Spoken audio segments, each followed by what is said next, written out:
자동차 제조사들이 앞다투어서 반자율 주행 기술을 넣고 있는데 혼다에서는 이를 두고 혼다 센싱이라는 이름을 붙였습니다.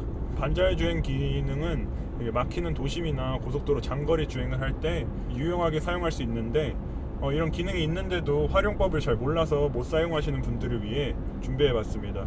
혼다 센싱은 스티어링 휠 오른쪽에 있는 이 스위치 뭉치 중에 메인 버튼을 누르면 준비 상태가 됩니다.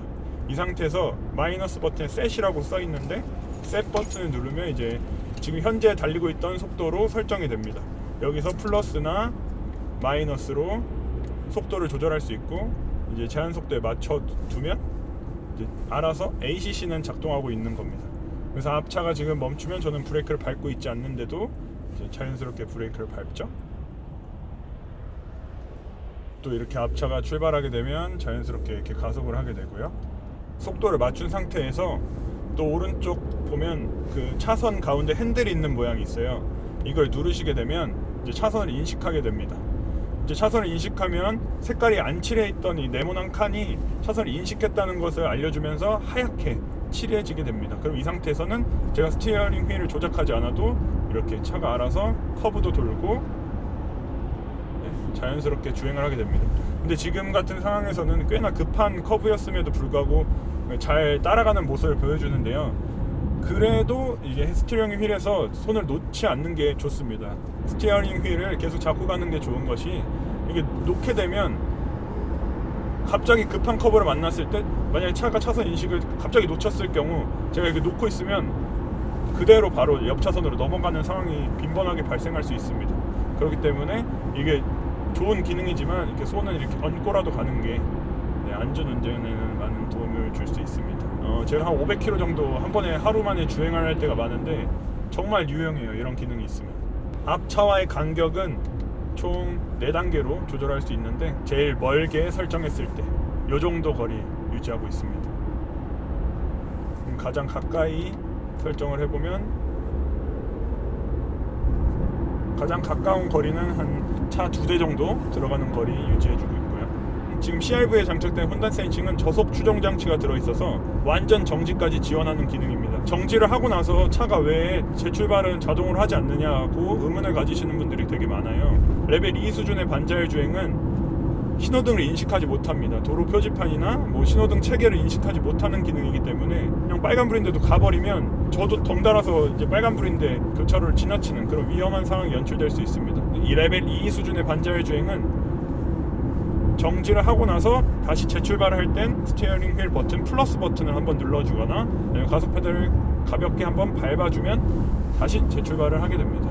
기본적으로 이 차에는 차선 이탈 방지와 차선 이탈 경보 시스템이 들어있는데 차선 이탈 보조는 여기 스티어링 휠 오른편에 있는 이 버튼을 누르면 되고 이 버튼을 누르면 차선을 인식했다고 표시를 해줍니다. 차선 이탈 경보 시스템을 켜고 방지심 없이 이렇게 하시면 안 되는데 만약 이 상태에서 그냥 이렇게 차선을 변경해버리면 바로 레인 디파처라고 뜨면서 계기판에서 깜빡깜빡하고 HUD에서도 깜빡깜빡하면서 경보를 하게 됩니다. 이 기능이 필요 없으시다 하시는 분들은 이게 끄시면 되는데 저는 웬만하면 켜고 다니는 걸 추천드립니다. 이 차량에는 전방 충돌 경보 시스템도 들어가 있습니다. 앞차와의 간격이 가까워졌는데도 제가 브레이크를 밟지 않으면 처음에는 깜빡깜빡하면서 빨간불로 경보 표시를 해줍니다. 그럼에도 불구하고 끝까지 밟지 않으면 그 소리와 함께 브레이크를 작동시키게 됩니다. 깜빡 졸거나 다른 짓을 하다가 사고가 날 뻔한 경우를 이 차가 자동으로 막아주게 되는 거죠. 지금 현재 타고 있는 CR-V 차량에는 혼다 센싱 기능이 전 모델 기본 탑재되어 있습니다. 이 CR-V가 아닌 경우 반자율 주행 옵션을 돈을 지불하고 선택해야 하는 경우가 있는데 저는 이 기능을 꼭 넣는 걸 추천드리고 싶은 게 돈을 지불하고 나서라도 사고는 제가 아무리 운전을 조심한다고 해도 주위에 있는 차가 어떻게 운전을 할지 모르기 때문에 사고는 언제든지 발생을 할 수 있습니다. 만약에 이 기능 150만원짜리 하나 넣어서 대형 사고를 한번 막을 수 있다면 150만원의 값어치를 충분히 뽑고도 남기 때문에 저는 반자율 주행 기능 꼭 넣는 걸 추천드립니다.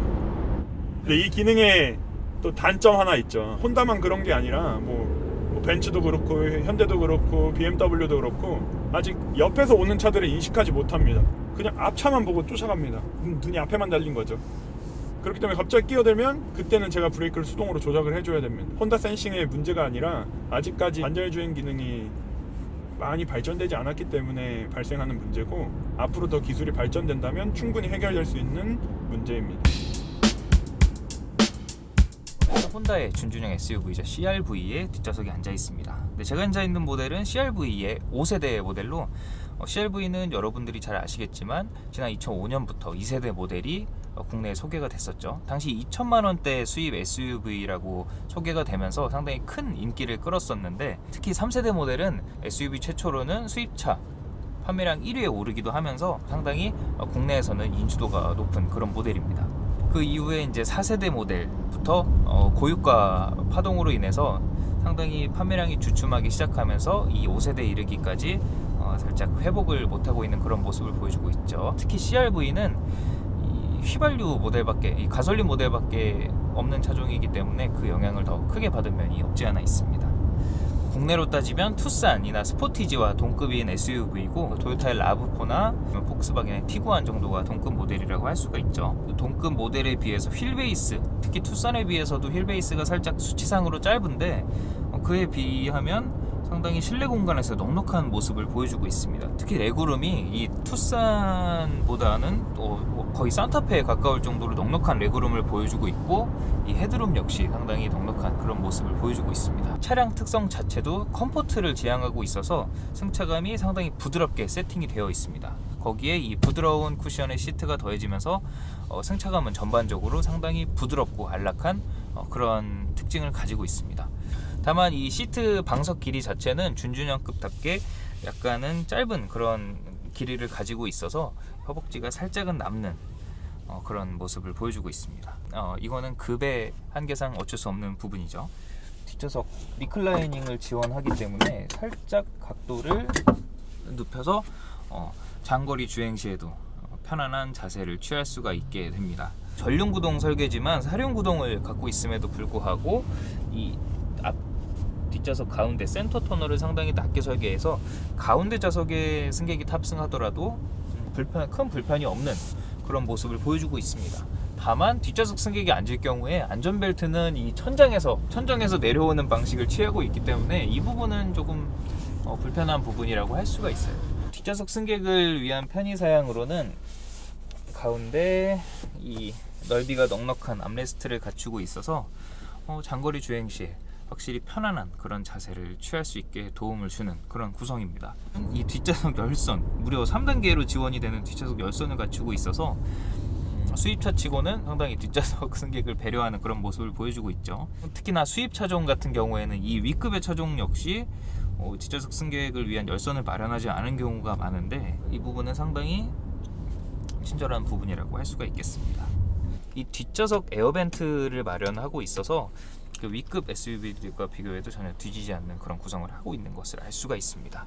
이 에어벤트의 역할이 의외로 중요한 게, 이 앞좌석에서는 온도 조절이 쉽게 가능하지만 이 뒷좌석 온도 조절이 안 되는 그런 경우가 있습니다. 뜨거운 여름에 앞은 시원한데 이 뒷좌석 승객은 상당히 더운 그런 경우가 있죠.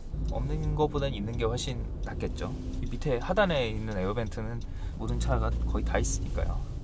무려 2.5A 고속 충전을 지원하죠. 2.5A짜리 USB 포트를 2개를 마련해서 뒷좌석 승객이 모바일 기기를 충전하거나 아니면 다른 모바일 기기를 이용할 수 있는 그런 환경을 마련하고 있습니다. 이 패밀리카로 이용되는 경우가 상당히 많은 차급이기 때문에 이 정도로 갖추었다는 점은 상당히 좋은 부분이라고 할 수가 있죠. 그 밖에 조작감은 다소 떨어지지만 뒷좌석 승객을 위한 실내등이 마련이 되어 있고,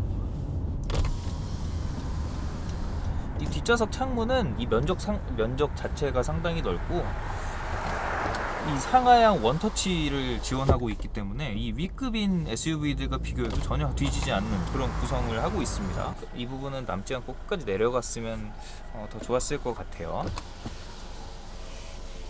뒷좌석 승객의 시야는 상당히 넓은 이 측면 유리창으로 이 창밖을 내다볼 때 이 시야는 상당히 좋은 것을 알 수가 있습니다. 이 앞좌석을 바라보는 전방 시야도 이 앞좌석의 1열 헤드레스트가 상당히 면적이 작기 때문에 이 전방 시야를 방해하지 않는, 앞좌석을 바라보는 전방 시야가 충분하다는 점을 알 수가 있죠. 아쉬운 점은 이 경쟁 차종에서 제공하는 파노라마 선루프나 글라스 루프가 없기 때문에 이 위를 바라보는 루프를 통해 얻을 수 있는 개방감은 없다는 점이 조금은 아쉬운 부분이라고 할 수가 있겠네요.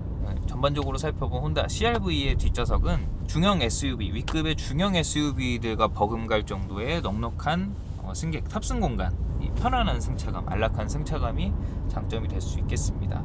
또한 뒷좌석에 탑승할 가족들을 위한 2열 에어벤트나 USB 충전 포트가 2개씩이나 마련이 되어 있다는 점, 이 부분도 상당히 괜찮은 부분이라고 할 수가 있겠네요.